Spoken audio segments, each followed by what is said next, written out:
Hi అండి, నేను మీ MKR. Welcome to my channel. Today topic వచ్చేసి మన ఇంట్లో వాడే ఎంసీపీలన్నీ ఒకే విధంగా పనిచేస్తాయా? అసలు వీటిపైన ఏ, బి, సి, డి, కే, జెడ్ అని ఈ లెటర్స్ ఎందుకు ఉన్నాయి? అసలు ఏ టైప్ ఆఫ్ ఎంసీబీని మనం ఇళ్లలో వాడాలి?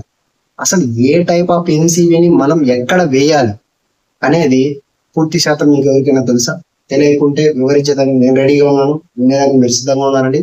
లేట్ ఎందుకు, ఇప్పుడు తెలుసుకున్నాం. ఏ, డి, కే, జెడ్ అనే టైప్స్ వచ్చేసి ఎంసీబీలు.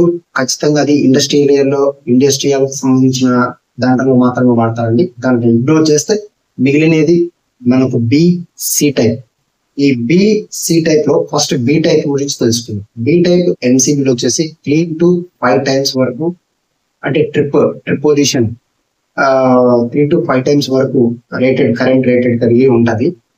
ఇది ఎక్కడెక్కడ యూజ్ చేయాలంటే మనం లైట్స్, ఫ్యాన్స్, పాయింట్ అంటే 6 amps నుంచి 16 amps వరకు ఉన్న కరెంట్ రేటెడ్ ఉన్న దాంట్లో వరకు మనము బి టైప్ ఎంసీబీని వాడచ్చు.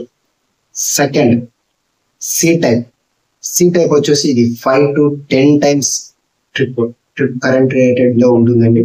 ఇది వచ్చేసి మనకు ఎక్కడెక్కడ వాడతామంటే మనము 20 amps నుంచి అబోవ్ అంతలెక్కల సి టైప్ వాడతాం. అంటే air conditioner, cooler, fridge, washing machine, ఇలా హెవీ ఐటమ్స్ కి, at the same time bore motor, water motor, వీటికి అన్నిటికీ మీరు కంపల్సరీ సి టైప్ ఎంసీబీలనే వాడతాం హెవీ లోడ్. ఇంకా మెయిన్స్ కి వచ్చే కొద్దీ మెయిన్స్ లో 40 amps, 63 amps ఈ విధంగా వేసే ఐసోలేటర్ కానీ సి టైప్ ఐసోలేటర్స్ ఉండాలి. ఈ విధంగా మనం ఈ లెటర్స్ ని కరెక్ట్ గా అబ్జర్వ్ చేసి మనం దానికి తగ్గట్టు ఎంసీబీలు వాడాలి.